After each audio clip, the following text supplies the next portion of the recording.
الحمد لله نحمده ونستعينه ونستغفره ونؤمن به ونتوكل عليه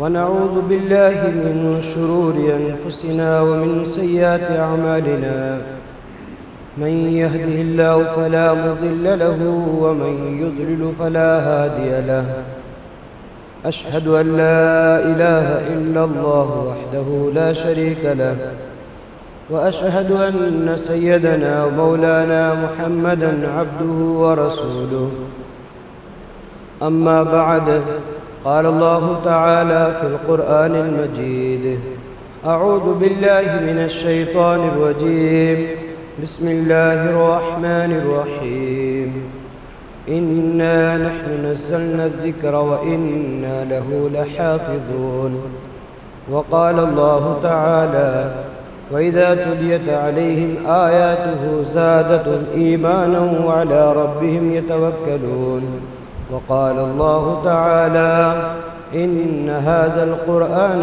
يهدي للتي هي أقوم وعن أبي ذر رضي الله عنه قال قلت يا رسول الله أوصني قال عليك بتقوى الله فإنه رأس الأمر كله قلت يا رسول الله زدني قال عليك بتلاوة القرآن فإنه نور لك في الأرض وذخر لك في السماء وعن ابن عباس رضي الله عنه إن الذي ليس في جوفه شيء من القرآن كالبيت الخرب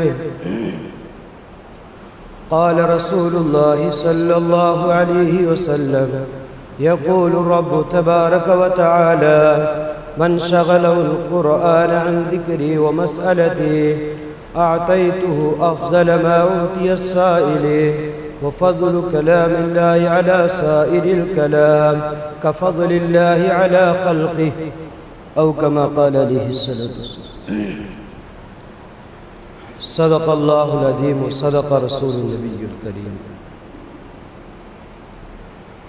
بھائیوں بزرگوں اور عزیز ساتھیوں، اللہ جل جلالہ و من والو نے انسان کی ہدایت کے لیے اپنا قرآن نازل فرمایا ہے۔ یہ اللہ کا کلام ہے،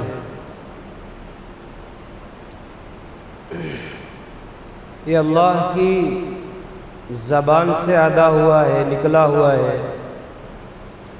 حضرت جبریل علیہ السلام اس کلام کو اور اس قرآن پاک کو لانے والے ہیں۔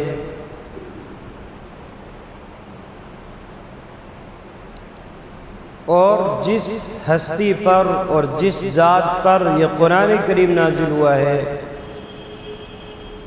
وہ بھی بہت بڑی ہستی ہے، اللہ کے سب سے پیارے نبی ہیں، تمام نبیوں کے سردار، تمام انسانوں میں سب سے افضل، کہ اس نبی پر یہ قرآن کریم نازل ہوا ہے۔ اور قرآن پاک جو نازل ہوا ہے آسمانی دنیا پر لوح محفوظ سے، تو وہ لیلۃ القدر کو نازل ہوا ہے، شب قدر کو نازل ہوا ہے۔ تو نازل ہونے کے جتنے واسطے ہیں وہ سب سے اعلیٰ ہے، وہ سب سے افضل ہے۔ اس لیے ان چیزوں کی بھی فضیلت بڑھ جاتی ہے کہ جن مقامات پر یہ قرآن کریم نازل ہوا ہے تو وہ مقامات اور ان جگہوں کی بھی قیمت بڑھ جاتی ہے اور ان کی بھی فضیلت بڑھ جاتی ہے۔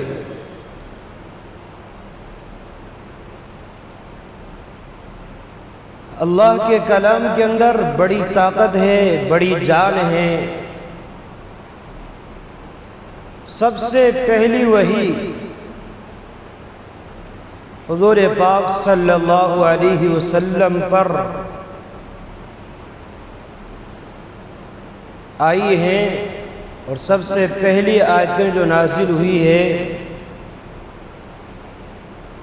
وہ پیر کے دن نازل ہوئی ہے، سارے اس پر متفق ہے۔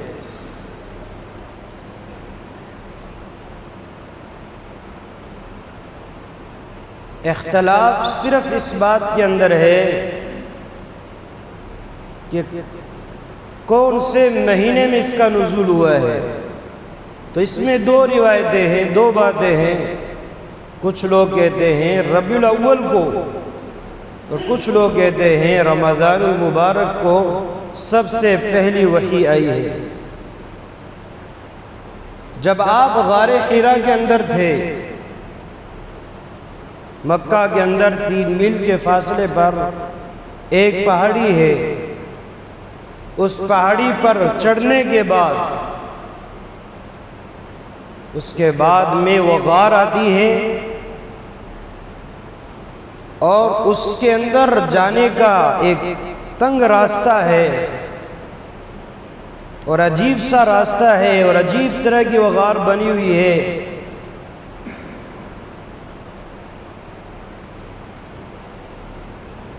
پتھروں، کٹے ہوئے پتھر اس غار کے ارد گرد اور اس غار کے اوپر ہے، اور ایسا لگتا ہے جیسے کسی انسان نے جچائے ہوں۔ چھوٹے پتھر کی ضرورت پڑی چھوٹا لگایا، بڑے کی ضرورت پڑی بڑا لگایا۔ عجیب قدرت ہے اللہ کی۔ اور وہ غار اتنی بڑی ہے کہ اس میں آدمی بس کھڑا ہو سکتا ہے، اپنی عبادت کر سکتا ہے، لیٹ سکتا ہے۔ وہ غار چاروں طرف سے بند ہے، اس کا ایک گیٹ ہے اور سامنے سے ایک چھوٹا سا سوراخ ہے، اس کے سامنے بالکل جس سوراخ سے بیت اللہ نظر آتا ہے۔ تو جناب رسول اللہ صلی اللہ علیہ وسلم نے اس لیے اس غار کو منتخب کیا ہے کہ بیت اللہ کو بھی دیکھتے رہیں اور عبادت بیت اللہ کی طرف منہ کر کے ہوتی رہے اور بیت اللہ سامنے نظروں میں رہے۔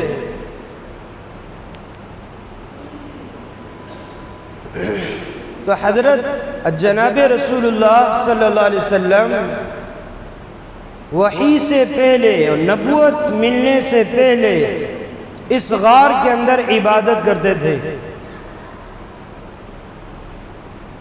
توشہ ساتھ لے کر جاتے تھے، ہفتے 10 دن کا، ہفتے 10 دن وہاں رہتے، توشہ ختم ہو جاتا اور گھر واپس آتے، گھر آ کر توشہ پھر تیار کرواتے اور پھر توشہ لے کر غار حرا میں جاتے۔ اس طریقے سے 6 مہینے گزر گئے۔ 6 مہینے کے بعد حضرت جبریل علیہ السلام آتے ہیں اور اچانک آئے ہیں، آپ کو کچھ بتایا نہیں گیا۔ میں فرشتہ ہوں، میں جبریل ہوں، میں وحی لے کر آیا ہوں، میں آپ کو نبوت دینے آیا ہوں، میں اللہ کی طرف سے بھیجا گیا ہوں، کچھ نہیں۔ خاموشی کے ساتھ اچانک آپ کے پاس آئے ہیں اور آ کر یوں کہا اقرا، پڑھیے۔ حضور پاک صلی اللہ علیہ وسلم نے کہا یہ کیا ماجرا ہے؟ مجھے کہہ رہے پڑھنے کے لیے کون ہے؟ میں پڑھا ہوا نہیں ہوں، مانا بقاری، میں پڑھنا نہیں جانتا ہوں۔ تو حضرت جبریل نے آپ کو دبوچا ہے سینے سے لگا کر اور آپ کو اس طریقے سے دبایا ہے کہ ساری طاقت میرے اوپر ختم ہو گئی اور مجھے تکلیف محسوس ہونے لگی۔ پھر حضرت جبریل نے چھوڑا اور کہا اقرا، پڑھیے۔ تو پھر میں نے جواب دیا میں پڑھا ہوا نہیں ہوں۔ پھر دوبارہ پھر جو آپ کو دبایا، آپ کو دبوچا اور پھر چھوڑ کر کہا اقرا، پڑھیے۔ تو میں نے کہا میں پڑھا ہوا نہیں ہوں۔ تیسری مرتبہ پھر مجھے زور سے دبایا اور دبوچا، اتنا زور سے دبایا کہ میری جان نکلنے لگی۔ پھر چھوڑ کر مجھے کہا اقرأ بسم ربک الذی خلق، پڑھیے اپنے اس رب کے نام سے جس نے جو ہے پیدا کیا ہے، خلق الانسان، انسان کو پیدا کیا، اقرأ بسم ربک الذی خلق، خلق الانسان من علق، جس نے خون بستے سے انسان کو پیدا کیا، اقرأ وربک الاکرم الذی علم بالقلم علم الانسان ما لم يعلم۔ یہ 5 آیتیں آپ کو بتائی، یہاں سے وحی کا سلسلہ شروع ہوتا ہے۔ تو آپ کو کچھ کہا نہیں گیا، پروگرام پہلے بتایا نہیں گیا، تو آپ گھبرا گئے، آپ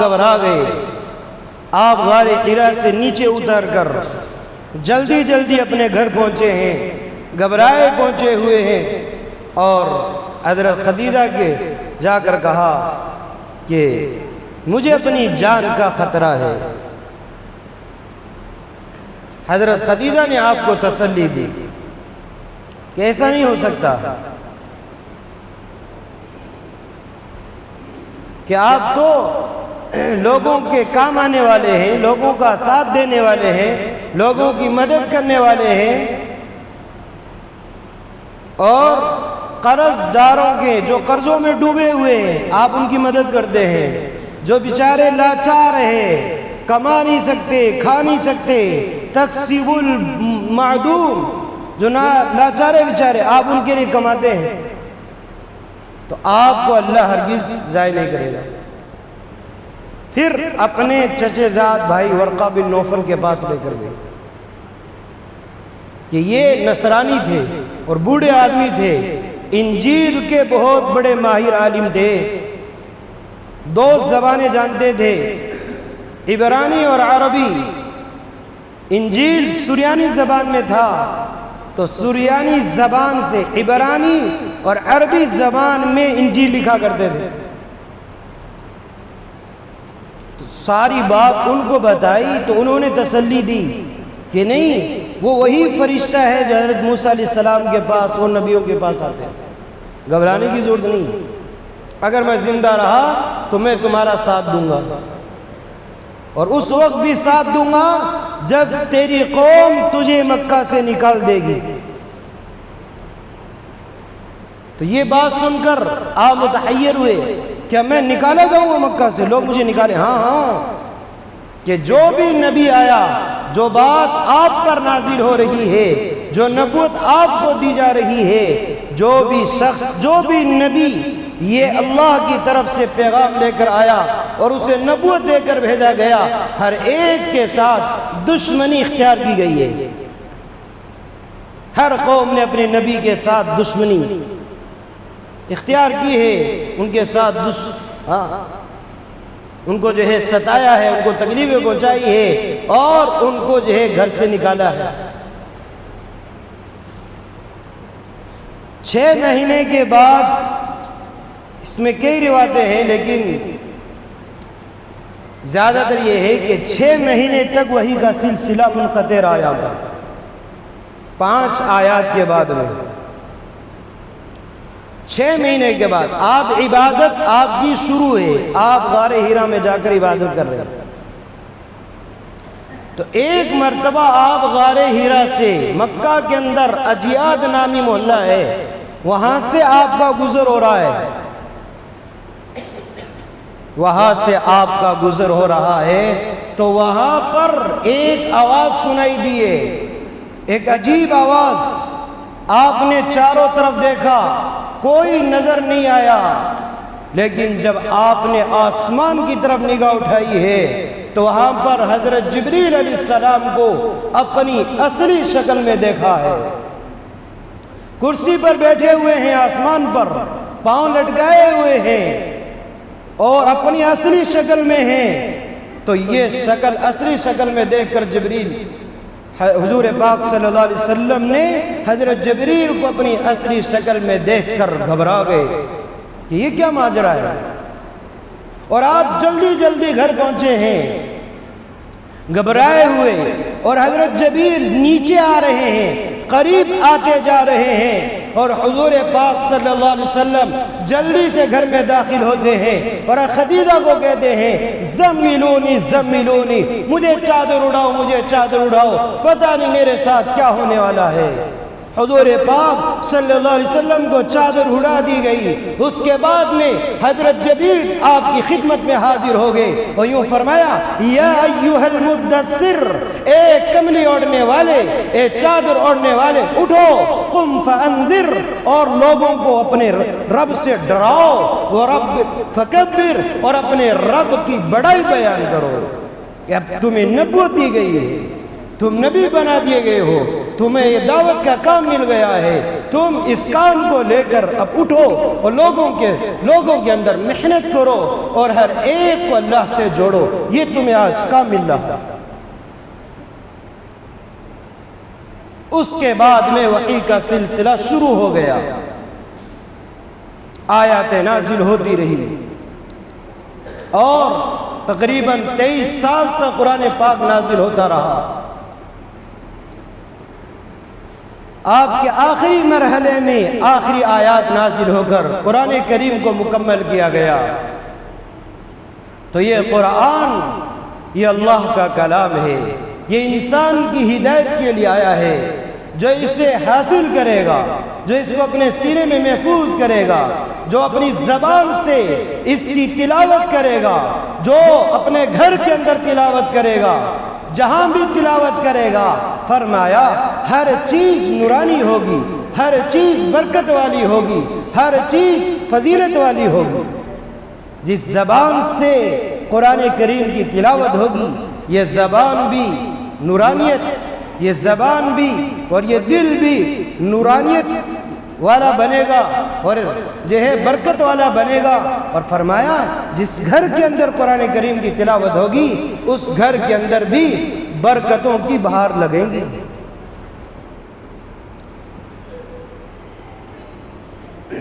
حضرت ابو ذر رضی اللہ عنہ نے جناب رسول اللہ صلی اللہ علیہ وسلم سے عرض کیا، قلت یا رسول اللہ اوصینی، مجھے وصیت فرما دیجئے، مجھے وصیت فرما دیجئے۔ آپ نے فرمایا علیک بتقوی اللہ، کہ اپنے اوپر تقوی کو لازم کرو، تقوی اختیار کرو، اللہ کا ڈر پیدا کرو۔ فإنہ رأس الامر کلہ، کہ تقوی تمام امور کی جڑ ہے، تقوی تمام امور کی جڑ ہے۔ تیرے دل میں تقوی ہوگا، تیرے دل میں اللہ کا ڈر ہوگا، تو فرمایا تو سارے کام کو صحیح طریقے سے انجام دے گا، اللہ کی نافرمانی سے بچے گا اور اللہ کی اطاعت کرے گا، اللہ کے حکموں کو پورا کرے گا۔ جب اس دل سے ڈر نکل جائے گا، خوف نکل جائے گا، تو پھر آدمی اپنی مرضی سے جو آئے گا کرے گا۔ تو اس لیے کہا کہ تقوی کو لازم پکڑو، یہ تمام امور کی جڑ ہے۔ پھر کہا قلت یا رسول اللہ زدنی، یا رسول اللہ میرے لیے اور اضافہ کیجیے، اور میں کیا کروں؟ آپ نے فرمایا علیک بتلاوت القرآن، قرآن کی تلاوت کو لازم پکڑ، فإنہ نور لک فی الارض، یہ زمین کے اندر نور ہے، وذخر لک فی السماء، اور آسمان کے اندر ذخیرہ ہے۔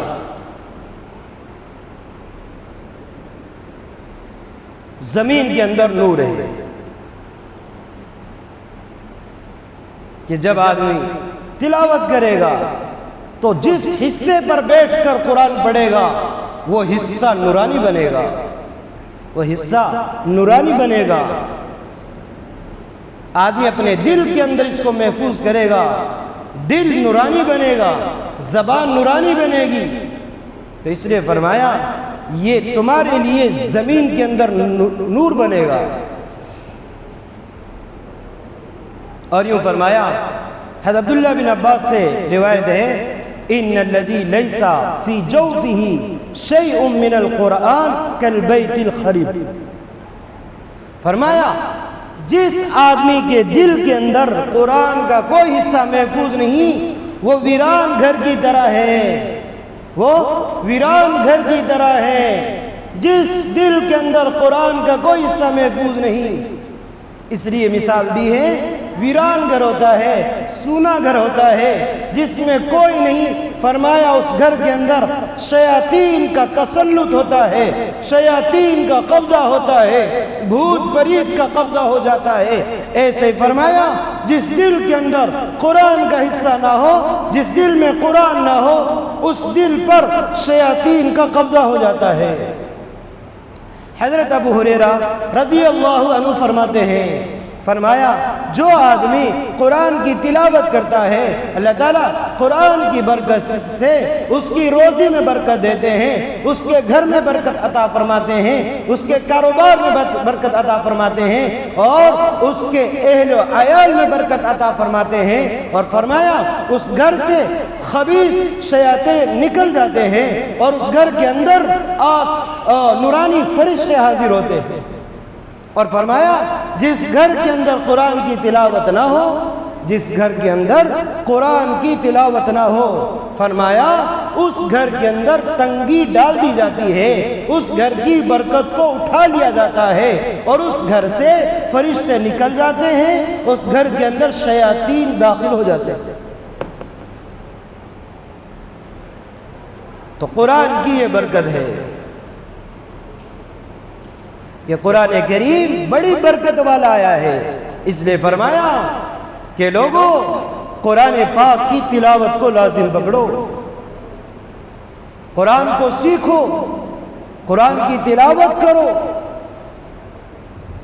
ایک حدیث کے اندر آتا ہے، آپ نے فرمایا زینوا القرآن باصواتکم، یعنی قرآن پڑھنے کا طریقہ بتایا کہ اپنی آواز سے قرآن کو مزین کرو۔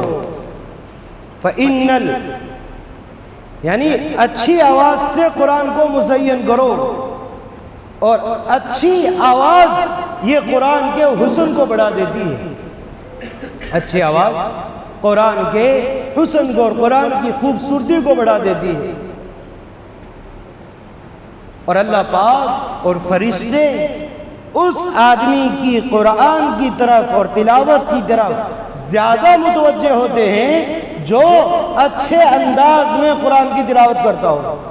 حدیث کے اندر آتا ہے جب آدمی قرآن کی تلاوت کرتا ہے تو فرشتہ اس کے اتنے قریب ہو جاتا ہے، اتنے قریب ہو جاتا ہے کہ اس کے ہونٹ پر اپنا ہونٹ، اپنے کان رکھ کر قرآن کو سنتا ہے، کہ جب قرآن کو اچھی طریقے سے پڑھا جائے گا، قرآن کی قواعد کی، آداب کی، ہر چیز کی رعایت کر کے پڑھا جائے۔ یہ نہیں ہے کہ جی کہ قرآن تو پڑھ رہے ہیں لیکن قرآن کو صحیح کرنے کی فکر نہیں ہو رہی، اور قرآن جیسے آ رہا ویسے پڑھتے جا رہے ہیں، کہ نہیں، کہ قرآن کو صحیح کر کے پڑھنا ہے۔ آدمی کوشش کرے صحیح کرنے کی کوشش کرتا رہے گا، قرآن کی تلاوت کرتا رہے گا، اللہ اس کو اجر عطا فرمائیں گے۔ اور یہاں تک فرمایا ایک آدمی اپنے قرآن کو صحیح کرنے میں لگا ہوا ہے، اور وہ قرآن جو اٹک اٹک کے پڑھتا ہے لیکن قرآن کو صحیح کرنے کی فکر بھی کر رہا ہے، لیکن اس سے قرآن اٹک کر پڑھا جا رہا ہے، فرمایا اس کو ڈبل اجر ملے گا، ایک تو قرآن کی تلاوت کا، ایک اٹکنے کی وجہ سے جو بار بار مشقت پیدا ہو رہی ہے۔ تو اس لیے دوستو قرآن کو صحیح کرنا ہے اور قرآن کو مشغلہ بناؤ، قرآن کی تلاوت زیادہ سے زیادہ کی جائے۔ اللہ کے نبی صلی اللہ علیہ وسلم نے فرمایا یقول الرب تبارک و تعالی، اللہ تعالیٰ فرماتے ہیں من شغلہ القرآن عن ذکری و مسئلتی، کہ جس کو قرآن کی مشغولی اللہ کی یاد سے اور اللہ سے مانگنے سے، یعنی مشغولی کی وجہ سے آدمی اللہ سے مانگ نہیں سکتا، اللہ کا ذکر نہیں کر سکتا، قرآن کی تلاوت میں مشغول ہے، تو فرمایا اللہ تعالیٰ اس کو مانگنے والوں سے زیادہ عطا کرتے ہیں۔ ایک آدمی قرآن میں مشغول ہے، قرآن پڑھ رہا ہے، لیکن اس کے پاس اتنا وقت نہیں ہے کہ اللہ سے مانگ سکے، وہ قرآن پڑھنے میں مشغول رہتا ہے، تو اللہ پاک اس کو مانگنے والوں سے زیادہ عطا فرمائیں گے۔ تو اس لیے دوستو قرآن پاک کی تلاوت کا اہتمام کرو۔ جو لوگ قرآن پڑھے ہوئے ہیں وہ قرآن پاک کی تلاوت کا اہتمام کریں، اور جو پڑھے ہوئے نہیں ہیں تو وہ نا امید نہ ہو، اور وہ ہمت رکھو، اور ہمت رکھ کر قرآن کو سیکھنا شروع کرو۔ آپ کے پاس جو ٹائم ہے اس ٹائم پر آپ آؤ، اپنے مسجد کے امام صاحب سے ملو اور ان سے جو ہے قرآن پڑھو۔ تھوڑا تھوڑا کر کے پڑھیں گے، انشاءاللہ ایک دن آئے گا کہ آپ قرآن پڑھنے والے بن جائیں گے۔ ہمارے پاس بہت سارے لوگوں نے قاعدہ شروع کیا تھا، اور الحمدللہ آج وہ بڑی عمر کے ہونے کے باوجود بھی قرآن پڑھ رہے ہیں۔ لیکن جو آدمی محنت کرتا ہے اللہ اس کی محنت کو ضائع نہیں کرتا، کیونکہ اللہ نے خود فرمایا ہے وَلَقَدْ يَسَّرْنَا الْقُرْآنَ لِلذِّكْرِ، ہم نے قرآن کو آسان کر دیا ہے یاد کرنے والوں کے لیے، پڑھنے والوں کے لیے، سیکھنے والوں کے لیے۔ کیا ہے کوئی یاد کرنے والے؟ یہ آسان ہے، آدمی تھوڑی سی محنت کر لے، تھوڑا سا اپنا دماغ لگا لے تو انشاءاللہ اللہ اس کو قرآن سکھا دیں گے۔ اور جو مخصوص صورتیں آئی ہیں ان کا بھی اہتمام کرے، جیسے جمعے کے دن سورہ کہف کے بارے میں آتا ہے کہ آدمی سورہ کہف کی تلاوت کرے گا، جمعے سے جمعے تک ہر فتنے سے محفوظ رہے گا، اور اگر اس زمانے میں دجال آ جائے تو دجال کے فتنوں میں محفوظ رہے گا۔